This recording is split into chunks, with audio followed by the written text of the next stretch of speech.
Time, space, everything we see. It's more than a singular path. It's an endless possibility of endless cosmoses. It is I, the man, the myth, the mustache, Tim, and I will be your guide through a brand new reality. Follow me as we dare to ask the question, what if Deku became the Sorcerer Supreme? Sitting patiently in the doctor's office, Izuku and Inko Midoriya awaited their appointment to see if young Izuku would develop a quirk. The green-haired lad was energetic and excited, ready for seemingly anything that would come his way.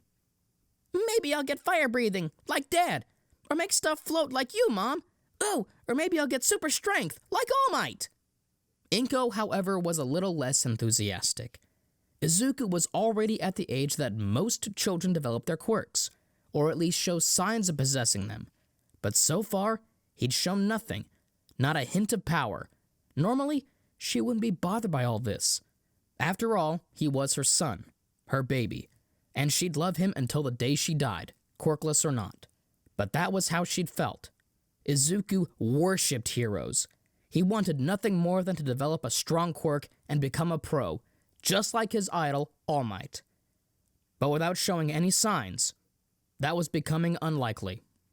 The doctor opened the door to the waiting room and called out, "Midoriya? Is there a Midoriya here?" "Oh, that'll be us. Come on, Izuku." Inko held Izuku's small, delicate hand tightly, as if trying to silently console him and prepare him for disappointment that had not yet come. Izuku, however, was none the wiser, and did not lose his excitement. The quirk test was simple. All they had to do was perform an X-ray on his feet. If he had the potential to develop a quirk, he would only have one joint in his pinky. If he had no potential, he would have two. And wouldn't you know it, Izuku had two. "Sorry, kid. It's not gonna happen. You should probably just give up." "Oh no.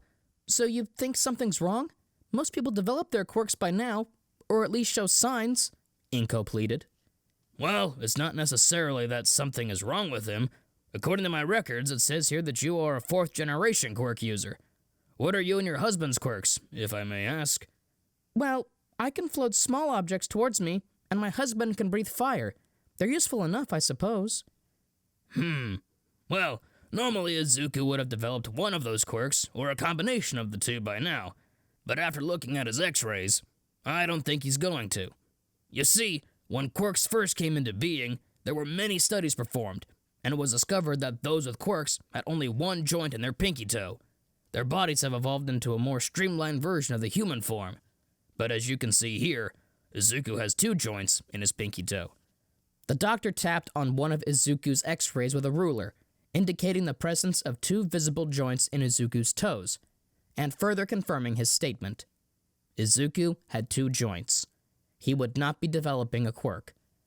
"Unfortunately, it seems unlikely that Izuku is going to develop a quirk. You should probably have a talk with him about what is realistically within his future." Young Izuku had not spoken a word. It was as if this information had frozen him, shattered his view. Inko could see the pain in Izuku's eyes, and wanted nothing more than to make it go away. She just didn't know how. They went home that night, and Inko set up Izuku's favorite video on the whole internet. A video with All Might himself, the #1 hero saving people. It wasn't a special video or anything, but it always meant something to Izuku. It always proved something to him. It showed him what a true hero is supposed to be. "See that, Mom? There's always a smile on his face, no matter how bad things get. Even when things seem impossible, he never gives up. Do you think I could be a hero too?" Izuku pointed at the screen with shaky hands, tears streaming down his face and a trembling smile spread across his face. Inko felt as though part of her died at the sight. Her young, bright boy's dreams were crushed in an instant. Inko practically threw herself over him, holding him tight in a reassuring cuddle. "I'm sorry, Izuku. I wish things were different." Izuku's sleep was restless that night, with never-ending tears flowing down his cheeks. Inko, however, decided that as a mother, She had a responsibility to help her son achieve his dreams, as much as it scared her. She scoured the internet, researching ways he could potentially get a quirk. She spoke to doctors, to therapists, did everything she could over numerous weeks desperately trying to help Izuku. However, it all came to no avail. Except for one incident. Inko had taken Izuku to the quirk doctor once again, and a random patient in the waiting room spoke up to the two as they left. "Excuse me, ma'am, but you come here pretty regularly with your son, and always seem to leave with a disappointed look on your face. Is there an issue?" "Oh, well, my son here has spent his entire life admiring heroes like All Might. His dream is to become a pro and save people from any threat that comes their way with a smile on his face. The only problem is, he was born quirkless. It's why we come here so often, just in case some subtle ability manifests, or we find a way to have it pop up. I just want him to be happy, you know?" I might know someone you can talk to." The stranger gestured for Inko to follow him, and he walked with her out to the front of the hospital. Taking his hands out of his pockets, the man revealed that from the forearm up, his arms were in fact advanced prosthetic limbs. "When my quirk manifested as a kid, I had the ability to emit smoke from the palm of my hands and nowhere else. I got into an accident years ago, and it ended with the removal of both of my upper arms. I thought my quirk was lost. Gone. However, after doing a hell of a lot of digging and snooping, I tracked down a group of people who had a way to help me. They told me they would teach me to heal my quirk and use it in a new way. And eventually, I could do this." The stranger's feet became surrounded by a thick smog, which swirled slowly around his feet. The smoke wafted through the air, moving to where his hands once were, and forming around his prosthetic hands. "They taught me to evolve my quirk. Change it. Perhaps they could help your boy unlock his." The smoke disappeared from the man's palms, returning to his feet. He reached back into his pockets, and out of one of them pulled a card. He slipped the card into Inko's hands and began to walk away, a smile still visible on his face. "Good luck." With that, he was gone, and it was up to Inko to find the address on the card. Digging around on the internet, she discovered the location in Nepal. Inko had never been to another country herself, but she felt that if it was for Izuku, it was worth a shot. Making arrangements with Mitsuki Bakugo, Inko got herself a flight to Nepal, whilst Izuku remained in Japan, as she felt it was perhaps unwise to bring a child to the area she was headed. She found herself being all too right, as the streets she wandered through in search of the Kamartage became narrow and littered with crime and ruthlessness. Eventually, she came across a small, unsuspecting doorway which matched the address on the card. Nervously, Inko tapped on the door, and she found herself seemingly teleported inside. It was as if she'd blinked and appeared within. The monastery seemed much larger from within, with sunlight pouring in from all around her. Where am I?" "Do not be afraid, for you have entered the Kamartage, home sanctum of sorcerers." Inko let out a girlish yelp and jumped at least a few feet in the air, terrified by not only the teleporting, but now a cloaked figure standing just a few feet away from her. The figure seemed to stifle a laugh, which earned a slightly annoyed eyebrow raise from Inko, and allowed her to ease up on her own tension just a bit. Sanctum of sorcerers? You mean like magic? No. You must mean quirks, right?" The figure lifted a hand and pressed a finger upon Inko's lips, shushing her for the moment. Their hands disappeared back into their cloak, and they turned, facing a long hallway directly before them. "Not quirks, no. Forget everything you think you know whilst inside the sanctum. There is much you do not. We will allow you to have counsel with the Ancient One. She will guide you forth." Inko wasn't really sure what to say. This was a lot to unpack with the first few seconds of being here, and yet she felt compelled to trust every word of it. She moved silently behind what she now presumed was a sorcerer, walking through what seemed like endless halls, until they came upon a small chamber. They gestured for her to enter, which she did, and upon doing so, a bald woman, who seemed as though she was in her 30s, sitting with her legs crossed and scanning through a book. The woman looked up at Inko inquisitively for a moment, before closing her book and smiling. "Ah, Mrs. Midoriya. We were wondering when you'd show up. Tea?" Before Inko could respond, she found herself sitting in a chair, a cup of warm tea clasped firmly in her hands. The woman she'd seen before now sat in front of her, in a more relaxed position. That same smile still stood upon her face. She was dumbfounded and confused, but accepted the tea nonetheless, taking a sip. Thank you. This is, good tea. Is that honey?" "Yes, actually. Just a hint. I see you've traveled hundreds of miles and spent your bottom dollar just to get here from Japan, desperately searching Nepal's streets for our sanctuary. And now that you finally are here having counsel with the Ancient One herself, I must inquire, why?" Inko felt almost interrogated by the Ancient One's question. She awkwardly rubbed her arm and answered cautiously, as if she'd done something wrong. You see, my son Izuku, he's quirkless. He wants nothing more than to become a hero, but without a quirk, I don't think he can do it. A man told me that you changed his quirk, made it different. How'd you do it? Could you help my son that way?" The Ancient One listened intently and stood, shaking her head slightly.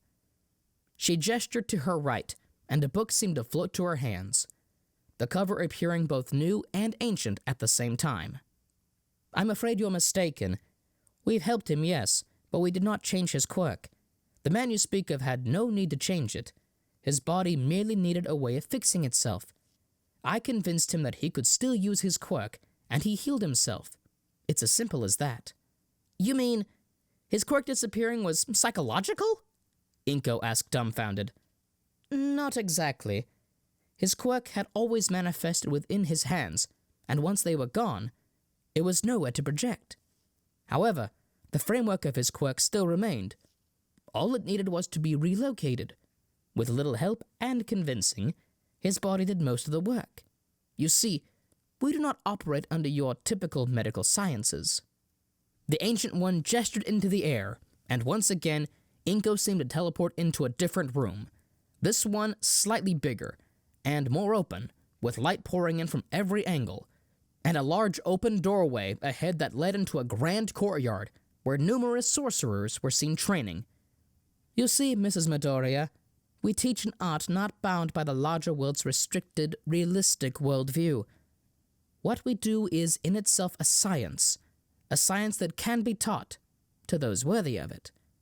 Everyone you see here came to us in need and were taught our ways. Most needed healing of some kind, be it physical or some search for enlightenment." Inko's eyes marveled at what she saw before her. Orange and gold flickered from the hands of the dozens of training sorcerers, forming all manner of shapes. Some formed circular gateways, whilst others crafted blades, some shields, some ropes. It really did seem like some kind of magic. This is amazing! So, can you teach my son?" The Ancient One looked down to Inko for a moment, not saying anything at first, as if she were contemplating the answer. However, she did speak, and quite flatly said, "No." Inko was baffled. She'd explained their way of life, the way that she'd healed a man whose hands had long been lost, and how even the quirkless could learn this miraculous act. And yet when Inko inquired, she said no? Even more surprising was the Ancient One's sudden change of direction, moving from her previous spot directly in front of Inko to the other side of the room, speed walking away as if she'd lost complete interest. Inko chased after her. Wait, but you said you could teach others. Yes, those who are harmed, those who need our help. Each person you see there has the heart and soul necessary to become a sorcerer, and the need to become one. Your son is not broken for lacking a quirk. That's nothing for us to fix. He'll grow out of his hero phase, I'm sure. There's plenty of jobs he could get into without a quirk. A doctor, perhaps. I hear they're in need of surgeons as of late. But I came all this way. I came all this way so you could help my son, and you won't even... The Ancient One interrupted. I've said what I've said, Mrs. Midoriya. Thank you for your visit, but I'm afraid my answer will not change. Now please, have a safe flight back to Japan. Your things will be there when you arrive. Wait, what do you mean? Before Inko could even finish her sentence, she found herself falling through the floor, going through a spiraling flurry of flashing lights and visions, filling her head with images she'd never witnessed. It was as if the whole universe, and yet nothing at all, was blasting into her eyes. And as quickly as it began, it ended, as Inko fell onto her back in her living room. She sat up, looking around in a panic, confused and dazed, with no sign of any sorcerers anywhere. As promised, her luggage was neatly stacked beside her, though she had no clue how they'd gotten it from the hotel she'd been staying at. This gesture of returning her things and saving her a flight did little to ease her, though. There was nothing but frustration and despair in her mind. She'd gone so far and tried so hard to get Izuku the help he needed, the help he wanted. And yet, when she finally found the people she'd so desperately looked for, she was rejected. It was as if the world itself was against her, just mocking her for wanting to keep her son safe and happy. The Ancient One stood in the open doorway that she and Inko had been together moments earlier, looking over the many pupils under her wing. Turning her head to one of the various sorcerers present, she spoke up in a slightly more serious, firm tone, holding up a strand of green hair and holding it out to the sorcerer, clearly requesting they take it. Keep an eye on Mrs. Midoriya for me, would you? I find myself interested in their family. They may be of some use to us yet. Or the son she speaks of, maybe at least.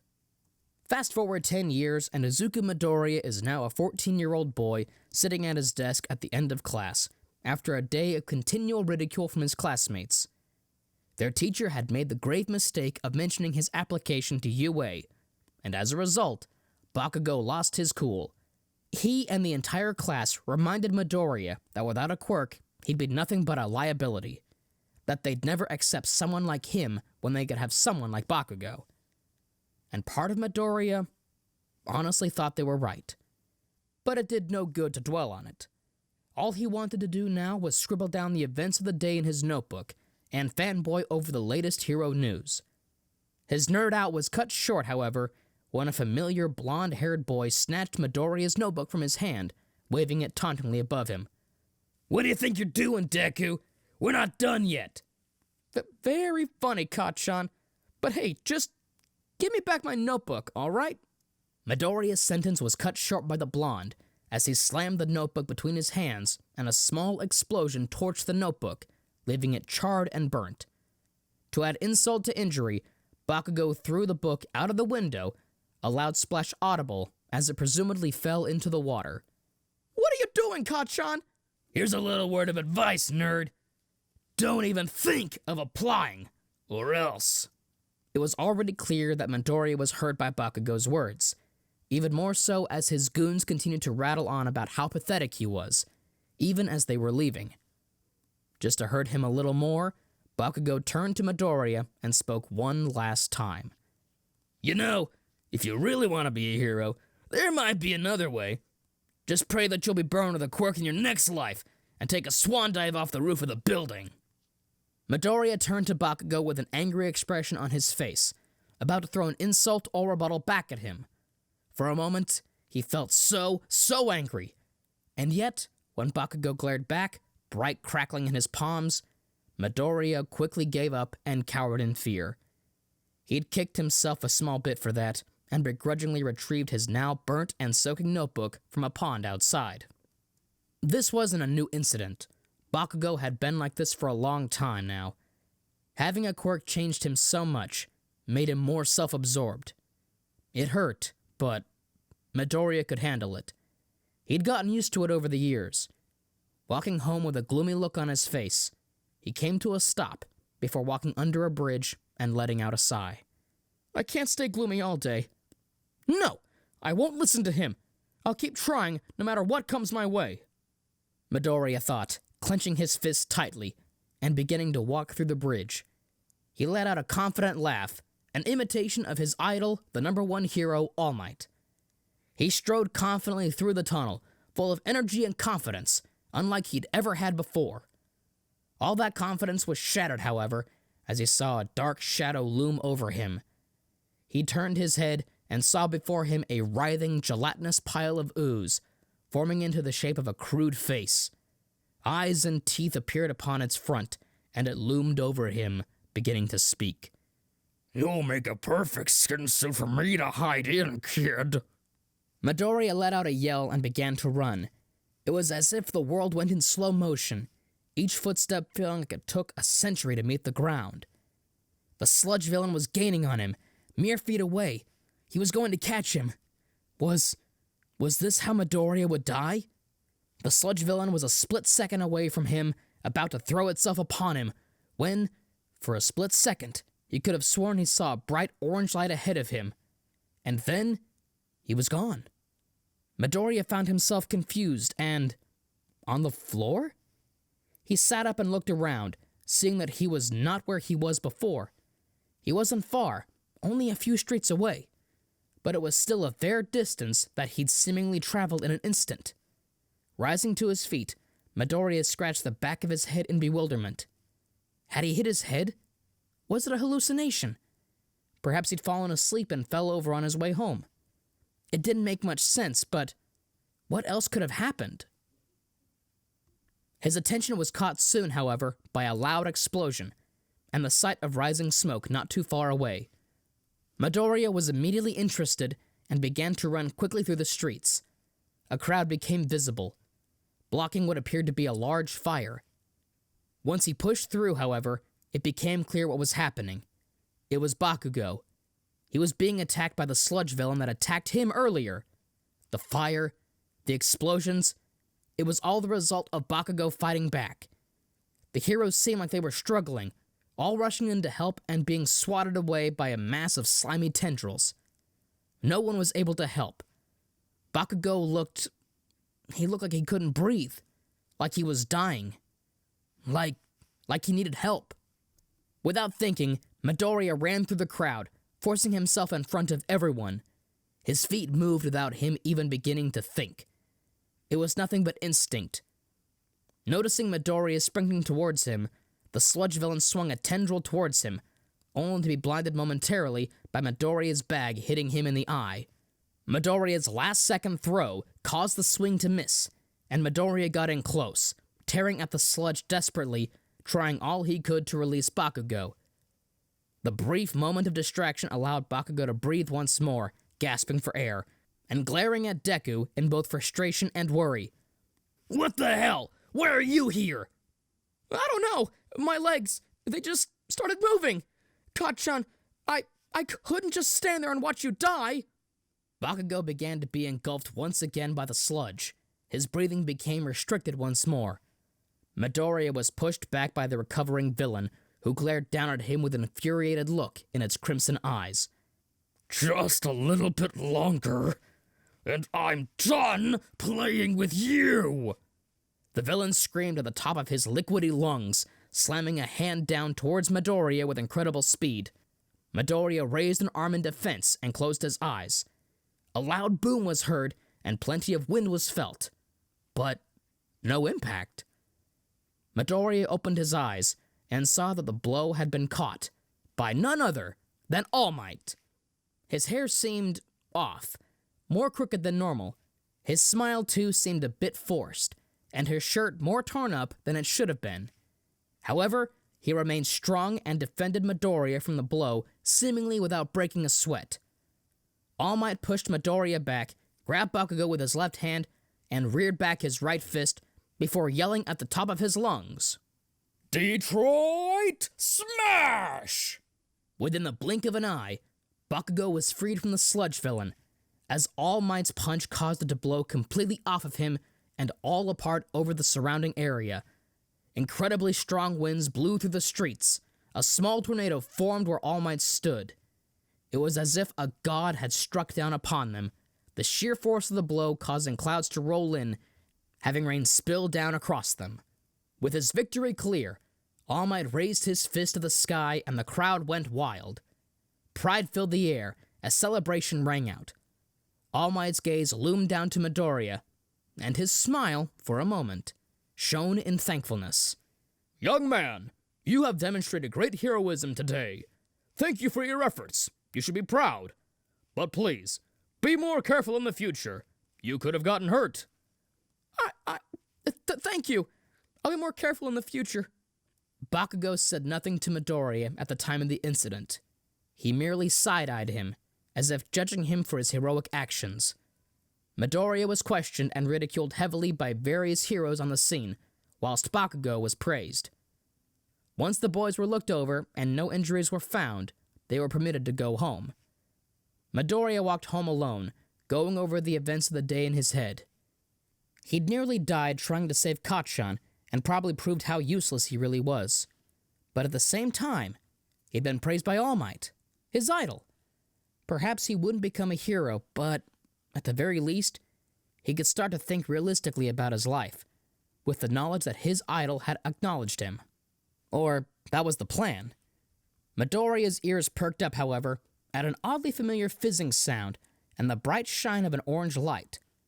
Turning to look behind him, Midoriya saw a bright portal opening up, leading to what seemed to be a monastery of some kind. Stepping out from the portal came a woman. She wore a golden robe, equipped with a hood and numerous decals spread across the fabric. The lady greeted him with a bright smile and placed her hands behind her back, the portal closing behind her. "Hello, Izuku. It's been a long time coming." And that's our video, so thank you all for sticking around. I hope you enjoyed it. Before I go, there's a little bit of housekeeping I want to do. First, We the Celestials has many other channels and content for your entertainment and viewing pleasures. All the information you'll need is right below in the description, so please feel free to check out and spread the love to all the incredible content our team creates. Second, on behalf of We the Celestials, I want to thank everyone involved in production of today's awesome content. Their details are also in the description, so please give the editors and writers some love. They do a lot of work here.